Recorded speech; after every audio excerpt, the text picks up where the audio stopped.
the future of societies under influence of AI. Thank you, Ljubisa. Glad to hear. I'm really privileged to be here and really happy to see this young crowd and a lot of people that follow us online. And first of all, I would like to congratulate you, Ljubisa, on this engagement and the way you and your team organize all the activities around your research.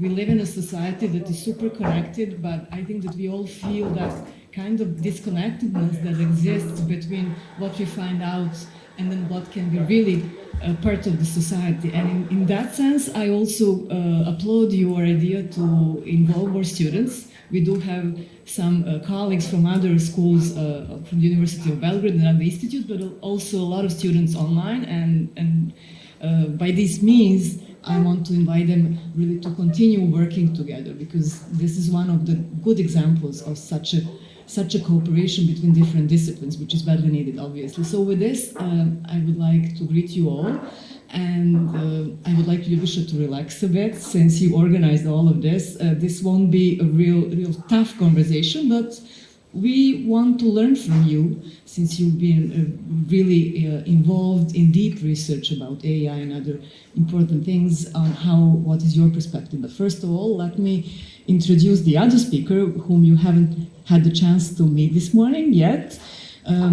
Our dear friend and colleague, Milan Gospic, who is the country manager, as we say, the director of Microsoft in Serbia, somebody who has vast experience in the field of management of large international corporations, but who is also an alumni of the School of Electrical Engineering, so very close to the topic in both ways, in the ways the world is managed, but also in the ways the world is structured and influenced, and that kind of crossroads of two kinds of views on the world, I think would be very beneficial. So with that, let me start with the questions to give Ljubisa some time to rest after this lovely presentation of the research.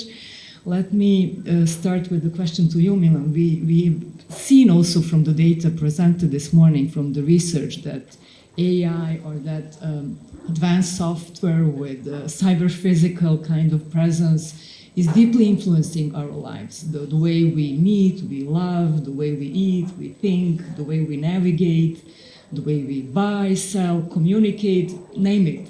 So what's your perspective on that? You come from a large corporation, but you also are a citizen, you are a father, you are somebody who is also in many ways engaged in this society. So how do you, what is your perspective on the way AI and all technologies, even nanotech and engineering and everything that we're exposed to, are influencing our lives, and how it could be improved in a way?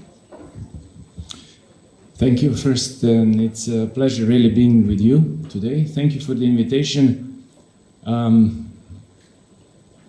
With my title, I actually represent the industry, and when I got this invitation, I was a little bit challenged, because I am running the multinational corporate, and I'm here to face also the people that have been doing quite a lot of research in the field of digitalization and AI, with super interesting topics. So I was listening from the background the whole morning, because this is something that really tackles us all.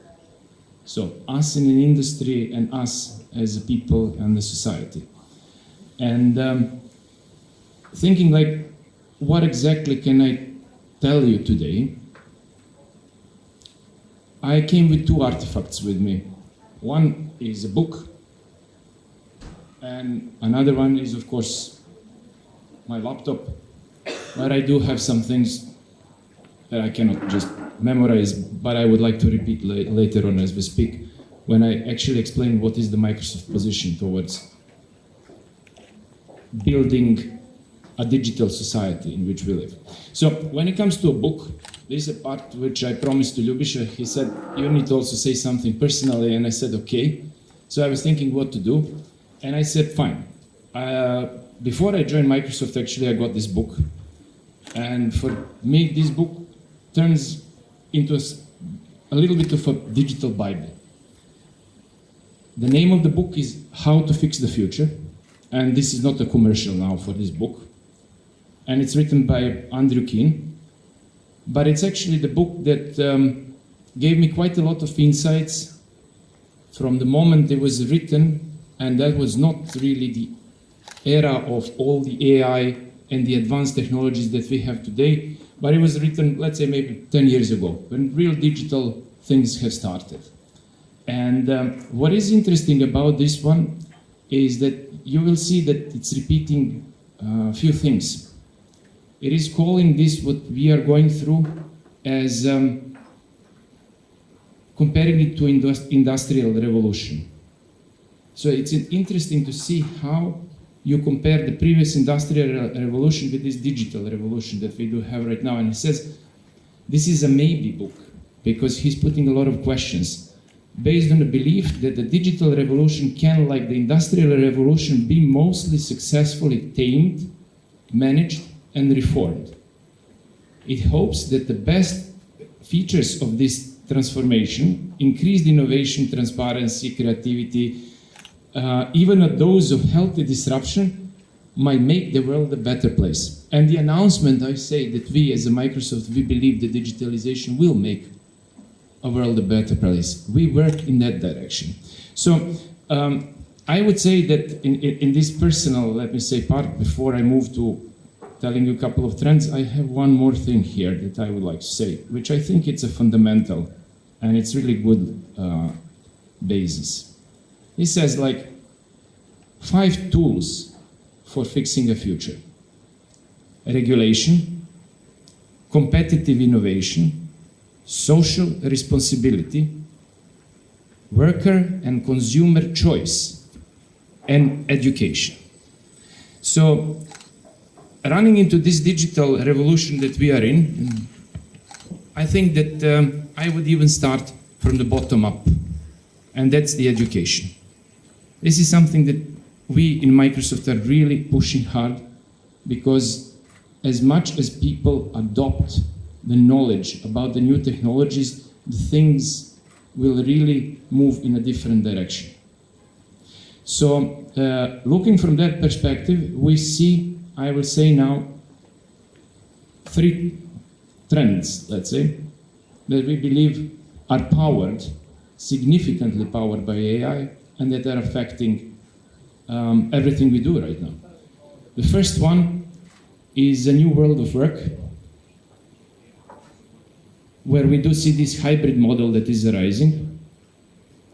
The second one is hyper-connected business, and everything in business becomes digital. And the third one is cybersecurity.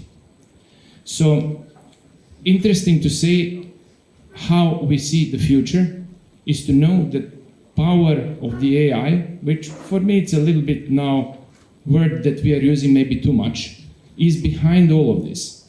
In industry, when it comes to digital business, the things are really getting super fast. And this is distinguishing between successful businesses and who is running this game faster. But what is for me really interesting is how it affects our lives, especially in this working environment. Because we do have 2 main things. One we call digital paradox, and another one we call a great reshuffle. So paradoxes says that actually, I think 70% of the interviewed people, and it was a lot, we did a research, are saying they want more flexible work. And 70% of the people are also saying they would like to get engaged more in person in a certain way. So this is where we are getting into me saying, yes, I would like also to be with you here, but it's okay for me also to be on the screen. Because it's sometimes easier, if I didn't find a taxi this morning, maybe I could just join you over the screen and you would still feel relatively the same.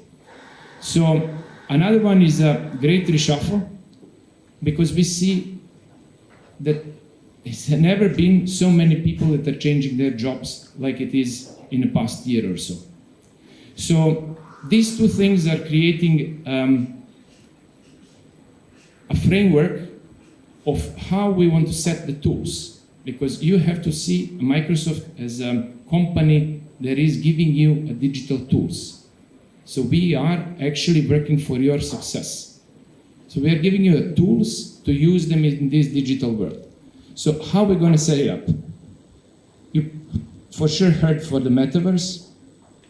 Facebook launched Meta a few days before Microsoft announced Metaverse and Mesh. We actually already do have a tool that is capable of doing this one. It's called Teams. And we are working in that direction, but what we are giving you is a tool. We are not giving you a world. We are giving you a tool that you can use in this meta world. World you will build by yourself. So we want to leave the humanity to users to choose how they want to use it, with whom they want to use it, how they want to experience, and how it's going to look like. So I think I should stop here. Yeah. I just wanted to challenge that a bit. And we have a very qualified person here. You mentioned in the previous conversation also the risks and challenges and that mentality and the effect of winner takes it all in terms of large corporations, and that's why we have Milan. I hope it will be interesting to discuss it, that are really perhaps in words of also some researchers questioning democracy and the basics of society that are influencing not only our privacy, but there is a lot of power dynamics that was also mentioned in previous talks. So what's your take on that? How you as a researcher look at those hegemons and powerful actors that are non-governmental and not societal, not democratically elected representatives? Yes, well, the reason why we're organizing this kind of event is to mix these two worlds and to believe in good intentions of everyone to make a better society for the future. And I truly believe that. I also believe that today's society is superficial. It looks at some superficial aspects of these products that are designed for tomorrow. And the thing is that the psychology is overlooked often. So you need to put a focus on how products influence people and what happens with them. What happens to the creativity, to the capacity to imagine, to expressivity. What happens to emotions of users of smartphones, how they interact with smartphones, and is there a difference between interaction through smartphones and interaction face to face? Of course there is a difference, and we have dedicated a lot of attention to analysis of that issue. Also, may I just interrupt you? Yes. Tell us that, because it was mentioned in the first part of this chat. Yes, you can be there, but you can also be here. It's super interesting for us who are not that much involved in that analysis to know the difference. Yes, but mainly the difference is because you have the temptation to live this direct reality. So this is about addictions, and you just go away from the present moment and live. That is the difference from the perspective of the user. And also smartphones and all these digital tools are not so expressive, and the research has shown that intimate contacts, face-to-face contacts with family members and close people are the most fulfilling. So this is the main thing. So the question is how these technologies transform us, and how the fact that we are already augmented human beings in primitive forms of augmentation, holding the smartphones all the time, how this truly affects us. And the thing is that we have that opportunity to escape, and also I would like to, focus the smartphone is more addictive than other, older media like TV watching, etc., because it employs the touch, another sense, and also this is the matter of the device, but also we have the matter of the content, what is shown to us on the smartphone, and if we look at that from that perspective, everything we do is analyzed by AI algorithms, and then the kind of content is presented to us, the content that makes polarizations, that awakes emotions within us. So that is the issue. The recommender systems are doing the job of mass media, and we must change that, because we must recognize that mass media and their role to keep us watching, as the recommender systems have the role to keep us on the screen and consume ads, etc., etc. This is not the matter of Microsoft as much as other corporations that base their business model on this. So we are there all the time, and the story is the same. And we never said there is a problem with mass media, that watching news is a hazard. I think it is. I think watching news is not a normal thing, because we react to it.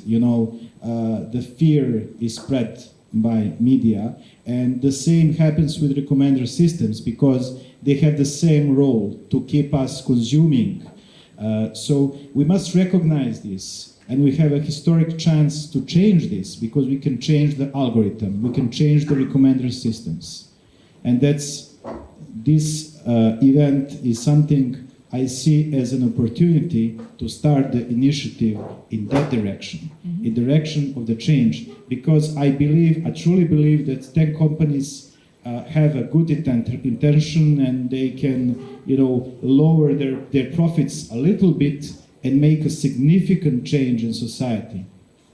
I think that that's possible. Thank you so much. So with that, you bring us again to that interesting topic of the values that companies have. I was lucky to get this book. I have my prop as well. I was thinking this morning again, I said, okay, I remember reading about the values, and then it was a book by your CEO, which I didn't get from you, hit refresh. And it's very insightful, because it's basically about hit refresh in terms that you just described. And speaking of the values and the most important skills and the topics that we should teach our children, and the topics that we should consider mentioned here, I'll start with the first one. It's empathy. So can you tell us how you put the empathy as a business person, as a company, as the first value? So we should be more empathetic. And with that, I just, based on what you mentioned, I was thinking during the previous presentation, I was reminded of an article that was published a few days ago in MIT Review, and it's about fake news. And it says that the snowball of fake news is much faster and much stronger than those other news. So that might be interesting later on also, but... Can I just add? Sure. The fake news are just the symptom. So they are not as hazardous as something else. And that is recommender algorithms. That is diverting attention from the core problem. And that is recommender algorithms that we need to take. And I believe that companies have these kind of values which are aligned to, they have a good intention, and that we should work together. Yeah, definitely. So just to finish the line about the article, they created a network, so to make a kind of empirical study, and the premises was that it's the persuasion our wish to persuade people that comes into that algorithm. So we do have here a lot of people who are in psychology, and it was super interesting to see what else, apart from those algorithms that are already built in, comes into force when we look at how we react. And faced with challenges of new technologies, we'll have to discuss what it means to be human. So to come back to that empathy, humanity, and more transparency and the need to regulate, we again want to hear from you, Milan. How do you build in, or do you build in? We want to hear not just a corporate answer, but try to get out a bit from your... I am actually trying to speak with you today so that I don't sound like I'm coming here with some kind of marketing things. I really don't. We would stop you, so don't worry. That's good, because, you know, when you have this embedded in your corporate culture, you simply believe in the certain things. And you brought the book Hit Refresh, and this is exactly what happens to Microsoft. It was hit refreshed 8 years ago with the CEO Satya Nadella. And it's such an inspiring person. It's an inspiring person that is people-centric. So he puts whatever we do, inside and outside, he puts people first. You know, the motto of the company, the vision of the company is to empower every person and every organization in the world to achieve more. This is what we are trying to do. We build for your success. That's the idea behind this one. And when you ask me about the empathy, the first thing you have to connect the empathy is with learning. Because what I'm doing here, I'm feeling a little bit nervous because I am coming from the industry and I'm having all of the guys here to talk about the things that are not my really natural environment, and I'm here to learn. And if we talk about how do we imply this empathy into what we do right now, we recognize the challenges. We know that this, what you're talking about, is super important. We want to learn from every one of you, and we really want to understand how to do this in the best possible way. So this is, I would say, something that is built up in our system right now and in our corporate culture, because understanding what people need and how best to deploy. When I was announcing this conference in my speech here, I said we believe that digitalization is here to improve the world, but it has to be given equal to everyone, so everyone can have a benefit from this one. In order for everyone to have a benefit, you really need to learn and understand, because it's such a wide range of the things that are happening around us.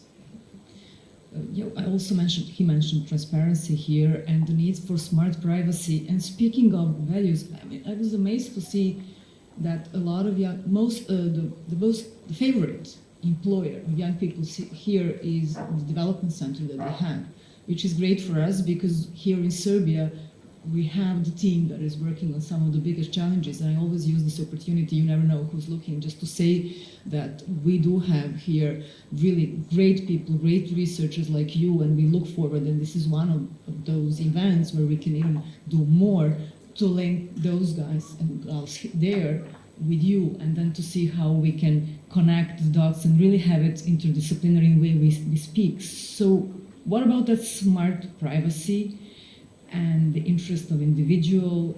I mean, how often you have debates and how often you ask yourself? It's great that you feel at unease here, because you come from those powerful... I think that the base of everything, also what Ljubisa was speaking, is the data. I mean, what happens with the data? And Microsoft right now is together with AWS leading the world when it comes to the cloud and the services. So it means that most of the data is there. And the question is, what happens with this data? Mm-hmm. We say, your data is your data. We give you tools. We do not mess up with the data. We do not do advertising and this kind of stuff and so on. So we give you tools that you can build whatever you like on that one, but the data is your data. And that's, for me, super important. How do we set up all of this data governance and what happens in general with the whole structure? Because yes, you can apply on that data different kind of a mechanism later on, depends in which area of the life you want to play with. But in general, it's a question, what do we do with the data? So that's for me a substance of the whole story, which includes cybersecurity and the privacy and the whole story. So, yeah, back to you then. Okay, I want to, because we know the issue that we want to address now. Can I just ask you, do you advocate more regulation? Because we often hear about competition, about the need really for progress, innovations, and that balance is really difficult to strike. So I would be interested and hope many others to listen. I think that GDPR, and especially the part where we click accept when we visit every site, is just a formality designed to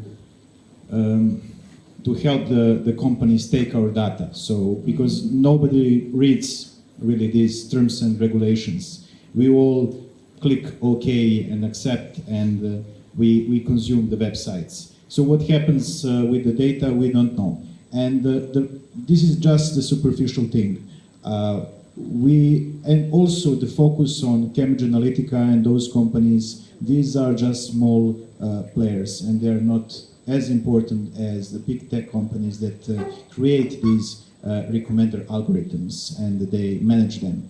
So the issue that we know is that technology capability to interpret our feelings, emotions, moods, and intentions. And we do have concrete ideas, also, presented by other scientists, and we want to tell you about this. You published an article, so I recommend to everyone to look at it. Yes, well, It's available. Is it available? So that yeah. I'm going to share that with the people. Basically, we think that society should inquire into how different media contents, including virtual reality, affects psychology of citizens. That question is very important, and it should be at the forefront of the public debate, as the issue is often neglected, but very important. We have opportunities now to fix the issue of the spread of negative emotions and fake news and things like that, because we can change these algorithms if these tech companies... Can you really change them? How can we influence Yes, them? we have the black box, but between the black box, our inputs and what we want to come out from the algorithm, we can regulate that. But can we do that? Well, we cannot do that, but if Milan agrees and other people also join our initiative, we can make this public, that we have this idea. You have a manifesto? To change something like that. To change the algorithms for the benefit of societies and to make them public good. It's just the idea, so I can tell you. It's a great idea. I mean, let's think of it. Maybe we are on track of something powerful. Well, this is just the thing for a debate. And so what we want to suggest, what I want to suggest as a researcher that looks from the psychology perspective, to the society, to the algorithms and everything. So the cause of the problem is there, and we need to change the algorithms to introduce the alternative content, because now the content only confirms your worldview. What you consume, you get that. The same kind of content, and it makes you extreme, it makes you, belong to some echo chamber, and then communication with society is not present. And we need communication. We don't need emotions in politics, and too much extreme emotions in politics. That's counterproductive. Politics is about rationality. and we should reserve our emotions for, you know, our family and intimate things, etc., etc. Because of the recommender systems, you know, populist leaders grasp power, emotions are too extreme, conflicts are created all around the world. So that is the issue. And by introducing some percentage of alternative content, which is not similar to the content we consume, we can make a great difference in our society. So we just need a decision that we want to look at algorithms, at recommender algorithms as public good. That should be a little bit regulated, but not to undermine the profit motive of the big companies, of course. This is about this. Ljubisa, let me ask now Okay. Milan Okay. about his views. Is this an idealistic approach? Do you see any chance for that? Can we almost alter human nature by not having emotions and not willing to persuade other people? And can we fix that in a way? It sounds great. I totally with you. Yeah, please. Well, I just want to say it's not about stopping emotions from spreading. That's not the idea. The idea is to have a realistic thing, because emotions are accented through these recommender algorithms. We just receive the thing that provokes emotions within us. It is individual. So recommender algorithms are more successful than mass media in spreading these kind of extreme emotions on individual level. Let me ask you a really simple question. Your background is in philosophy, mine is in legal studies. I'm a lawyer. How can we do that? We have here engineers, we have people with different expertises. In one sentence, what would you do just to know where we could go and where to look for allies to join forces? So to change that mechanism, the recommendation algorithm, where to point so that Milan can tell us how far we can go from now. The Facebook already made some steps in that direction by enabling people to either get things chronologically or get the things which are most interesting on their timelines. For example, that is one thing, to customize what we get, the content we get. We can choose personally the content we get. Mm-hmm. And also, when we start a public debate, when we engage more research in this area, we can make these conclusions. But it's important that these tech companies, the big tech companies like Facebook and Google, have this on their mind, that they want to do this. And then it's very easy to change the algorithms by just introducing the alternative content which is not similar to the content we consume. But we must, as society, we must take control over the algorithms, the recommender algorithms. So it's not about the ownership of social media. The social media belongs to its owner, it's a private property. But the algorithms are directing attention of us, of every and each one of us. It's just they expose us to certain things, and we cannot, our research has shown, and this confirms emotional contagion theory, we cannot resist to have emotional reaction. It's not about denying emotions, it's just about having this kind of alternative content. So to protect ourselves, what I understand, let me translate and you can confirm or say no. So it's not about just technical fix, it's not about just persuading them, whoever they are, to change their approach. To me, it seems like more as a leadership challenge. You have somehow to motivate people and to find the ways to introduce change, because we are already living in that kind of society when we are driven by by actually the need to click yes to all those questions if we want to get the content that is there. So do you see it as something that needs just simple answer, yes or no, a larger community and a kind of new drive for change, a societal engagement of a higher level? Yes, if technical people recognize humanities, so we need that from Milan. Can you recognize the need to ask, humanities and those psychologists and everyone in society, make the public debate about this? So he accepted by coming here. Let us Thank learn you. more. This is the first steps. So what could be done? Let's start like this. First of all, we don't have all the answers. As I said, we are here to learn. Not here today, but in general, to learn.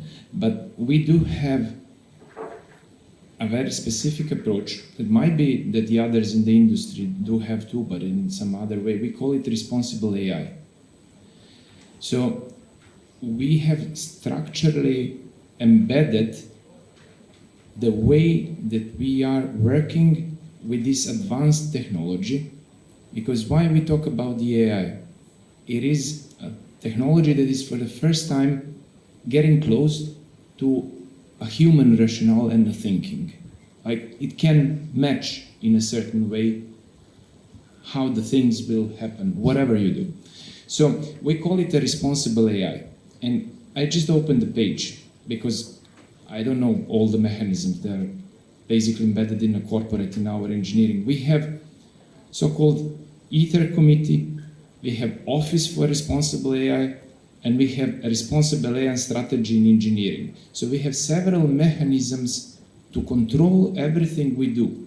And how we do it really through learning. So you have people that are researchers there, people that are in touch with the community, people that are really gathering all of these points. So we have gathered here for the first time. I got this pleasure, but this is what we do in general, because we want to make sure that these tools are inclusive tools. Milan, do they teach ethics at your school? Do you have any course in ethics? Absolutely, I mean, not you personally, but engineers. But when it comes, absolutely. First of all, we all have a code of business ethics, which are also embedding the certain ethic rules when it comes to diversity, inclusion, people, rights, GDPR, and everything else. So that's, let me say. I meant in the part of undergraduate curricula as well, because you mentioned education, and I know that especially in Serbia there is effort made by people in your company and others to work with even toddlers, with elementary school children. Probably there is a higher need for us to work together at the level of undergrads, those engineers that are coming and... When it comes to education in this moment, I mean, what we are trying to do, let's say in Serbia particularly, is we are really structurally supporting the learning of coding in the schools. So primary school, secondary school, masters now on universities. You are all familiar with Petlja.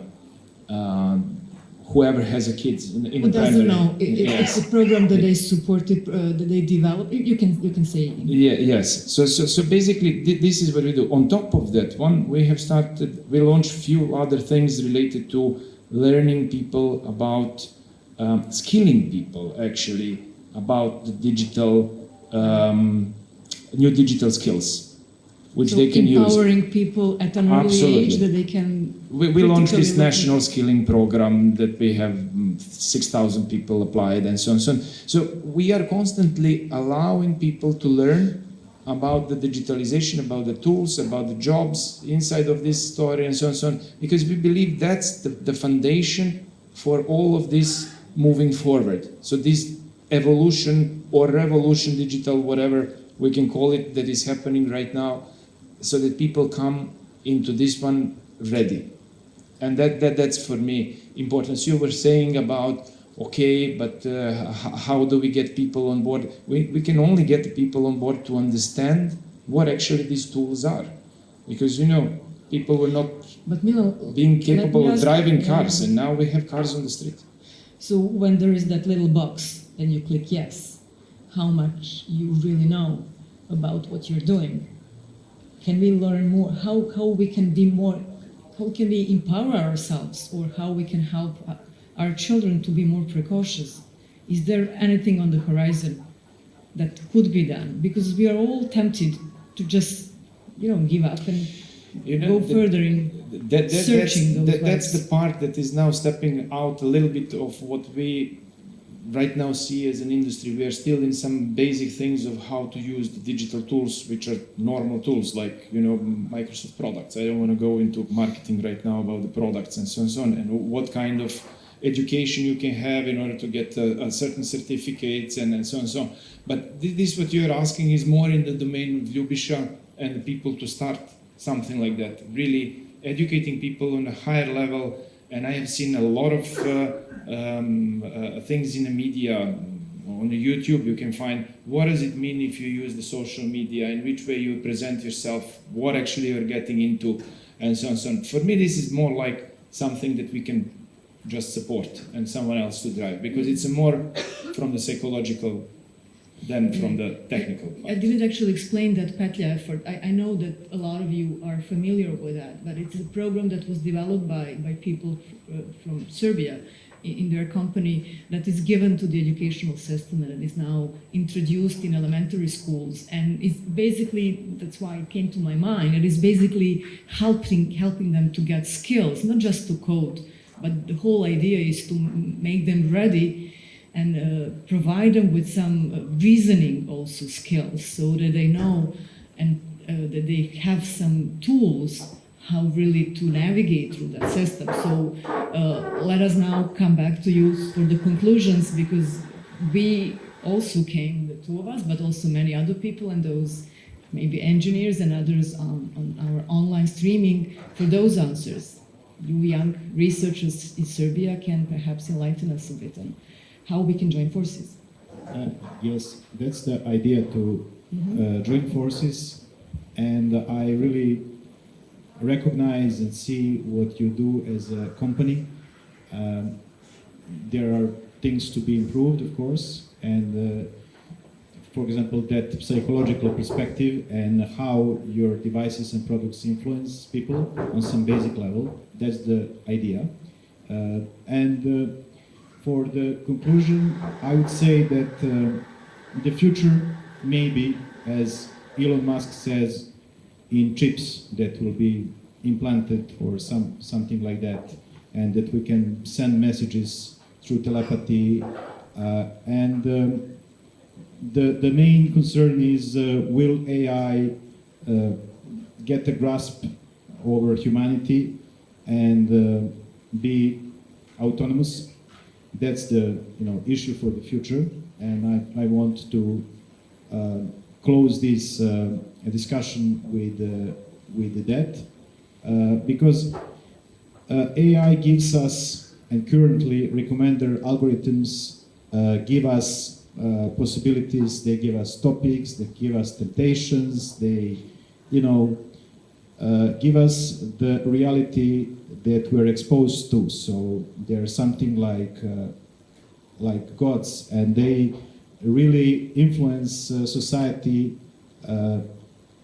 Their influence in global society is very significant. So this is the most significant, the most powerful social force that actually goes around the algorithms at this moment. So I want to close this discussion by that topic for thinking that currently we are exposed to this force of AI algorithms that are directing our reality. So that's the thing to think about, to explore, and to join forces to do what we can to make better societies and better future for us and our children.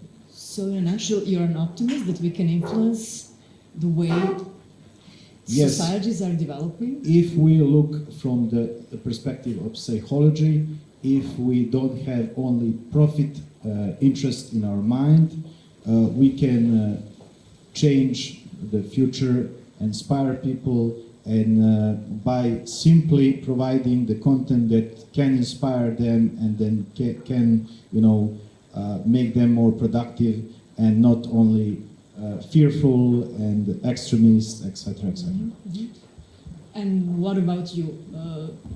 You, as a company, you have hit Refresh, and I really recommend this. It's a very emotional book about the personal philosophy brought into a realm of a company. What do you think? Is there a chance that we refresh a bit? Can we work together? Yeah. Are you an optimist? Look, there is... Being a very rational and managerial person that I know. You said right now the right stuff, and that reminds me, it's something that started recently as a hashtag called digital optimism. Okay. Because I see it from this perspective, and exactly, it's a little bit of a management approach. We are building something for the future. And I come back to what I said. We do not have all the answers. We are learning, and we are here to grow with a complete ecosystem. But we are putting some fundamentals. And these fundamentals, I would say, it's like this. So we cannot stop the innovation. What you say is also an innovation. But we need to innovate responsibly. We need to make sure that we empower others and that it's accessible to everyone with the full understanding of diversity and inclusion in everything we do. And at the end, we need to foster this positive societal impact in the whole story. So this is why I said we build this responsible AI. You can find it on the net and read more around that one if you just type Microsoft responsible AI. And you can see the basic principles that we are putting in the power to ensure that this future really happens in the right way, that it goes in the right way. No, I will not go into too many details about this one, but I would say that it is very important that the trends that are happening right now, we have recognized them. We are joining forces all in full understanding of what is the impact of digitalization on the society and everything we do. Thank you so much. I like this digital optimism. Let us consider it as one opportunity and a call. So he accepted the challenge in the name of big tech companies. And we are in this together, optimistically. It is a step further, and we are going to further talk about this. Thank you. Please put this Digital Society Talks in your conversations and digital optimism as something that we should discuss to look for the ways forward. Thank you so much. I think that for me this was inspirational. I hope that people are also happy to join us later on in discussions how optimistic we could be and where to go. Thank you very much. I don't think we have time for questions, right? You a little bit late. So, but because we started late, I just wanted really to use this moment to present both of these views. But if there is a burning question, the quick one, Ljubisa will stay, but maybe for Milan, they can ask you later on. Yes, one question, please. Just one. Hate to end without a question. Where the mic gets there. Yeah, there is a mic. Someone on Zoom also asked if the people from Zoom joining us. Honestly, my eyesight is not that good at the moment, so can you read that one? Milan, you're closer. We are about the same age, I assume. So the question But is, can they ask questions? Can they ask questions? Okay, but there is one question already in the room, so let's start with that. Yeah, guys, I just wanted to ask, I'm on the Zoom call, so I just wanted to ask if there is a chance for people on the Zoom to ask questions. This is like mirroring the issue. Digital world, real world, this disconnect between us. So I think yes. Yes, please go on with. Actually, I have a bunch of questions, but I don't know if this is a diversion from the actual topic. I have a question for Aleksandra and Milan as well. So let me start with Milan. It's more of a thought or a complex question that concerns the cryptocurrencies and the AI integration with it? Because a week ago, the US Senate held a hearing about the hybrid economy system and the cryptocurrencies concerning the whole centralized economy versus the decentralized economy. And my question is that, is there a possibility in any kind of way that since there's that whole bubble and people are trying to understand the cryptocurrency and everything, that that the blockchain infrastructure could actually be interlinked with the computational and procedural AI-driven processes, and that we might expect that cryptocurrencies might find a place between the two worlds and are actually used to teach AI or future AI about what economy is and how the AI can actually be computational in running transactions and actually running some part of economy. I know the question is that's a lot to ask. We got it. So thank you so much for the question. So just for the sake of keeping the time, I'll let Milan answer quickly to this one, and then I'll tell you. I mean, this goes far beyond what I can tell you from the perspective of my knowledge and the competence in this world. But I just want to bring something up that I connected with this. I was talking about the new world of work and this meta spaces, and where we put together the physical and the digital world.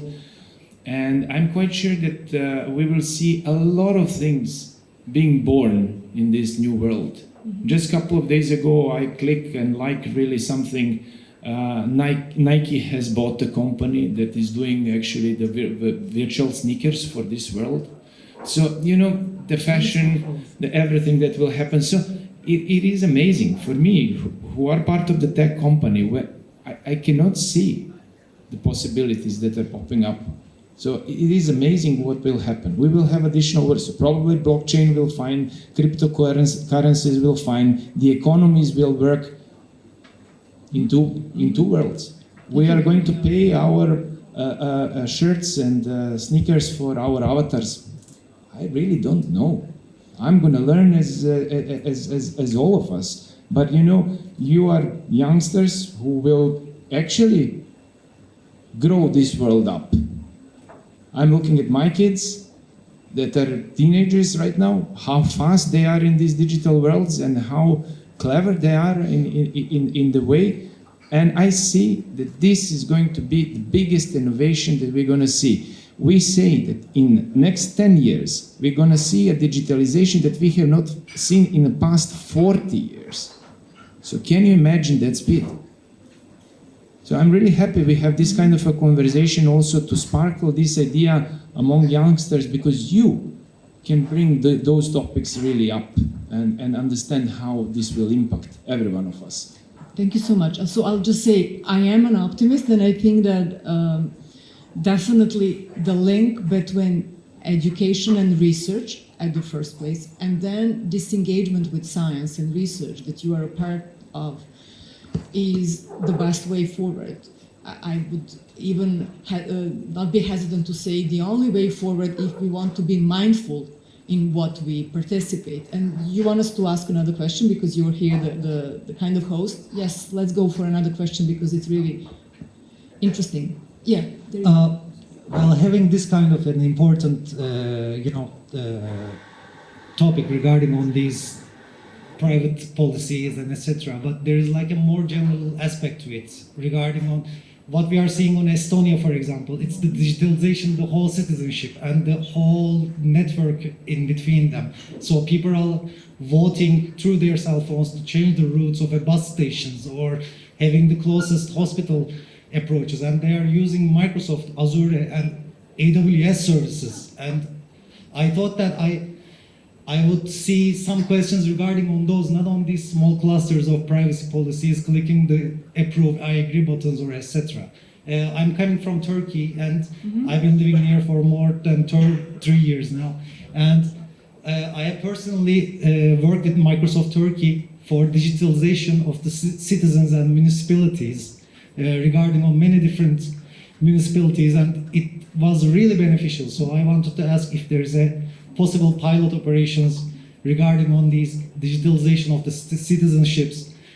For example, having a pilot approach to Belgrade, for example, to having it much more interactive within the municipality experiences and everything, because we can't escape from the digitalization one way or another. We have to like adopt it, but the most important part of the overall aspect is that using these big corporations for the benefits of the citizens and not like protecting us from the privacy, because there will be another application that can steal your information, and you cannot like sit on a table and read 200 different GDPRs and to approve them for the public opinion. So Yeah. This is one way to look at this overall structure in another part. I think it's a part of our conclusion. So we cannot go deep into understanding what's behind, but we can work on helping people to navigate and find their way and keep that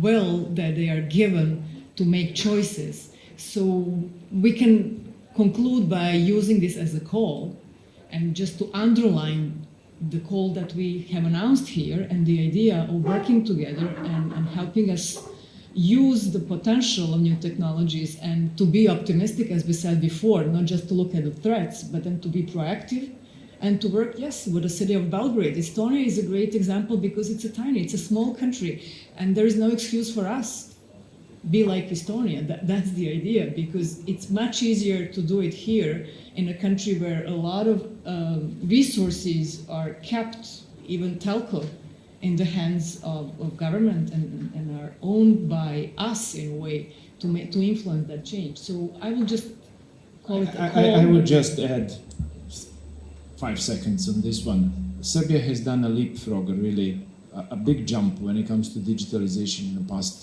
few years. I mean, you are witnessing it every day. Is it enough? Of course, no. But important is that the road is there. So it is moving ahead.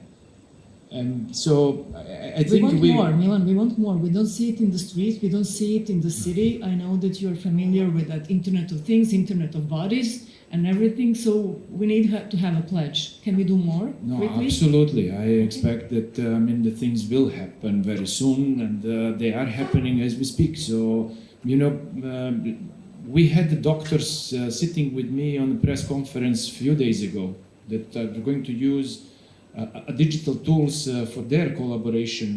They're going to use the mesh reality in order to communicate between. This is happening in Serbia. Okay. So we do have an innovative people. As I said, the basic thing is to get an understanding of the digital tools that we have. That means learning and education, skilling people about the new digital possibilities that they have. And then the sky is the limit. I mean, you're going to innovate. Am I a doctor? No. But the doctor find a way how he's going to use the digital tools. You can find it all over the news. I mean, right now it is super trendy. Guys from Dragiša Mišić, doctors from Dragiša Mišić are already using, let me say, mesh reality for, collaboration between the doctors. Fantastic stuff. So those are good news and very optimistic things, and we have made here a kind of alliance. So we'll have colleagues who are philosophers, psychologists, sociologists, help us better somehow structure the way forward. And with your help and support and of all the innovative and smart people that we have, also with our guests from other countries who are here, we could do more, definitely. And this is a call. So let us talk during the breaks and during this conference. And obviously, Ljubisa, for you and your team, this is a call for more discussions. Probably there are many more questions from people in the virtual world. So we would like to hear from you at different occasions and just keep going as you have started. Thank you very much. And thank you very much for being part of this panel. We are now going to close it and have a little bit break for the next panel about ethical AI in 10 minutes. So you can get the drinks and folks, you can People stay on the tuned. Zoom, you can also have coffee and tea. Yes, and, thank you. Thank you, Milan. Thank you so very much. Thank you, Milan, very Thank you, much. guys. Thank you, Aleksandra, for being here today. We'll let you know what we do together. Thanks.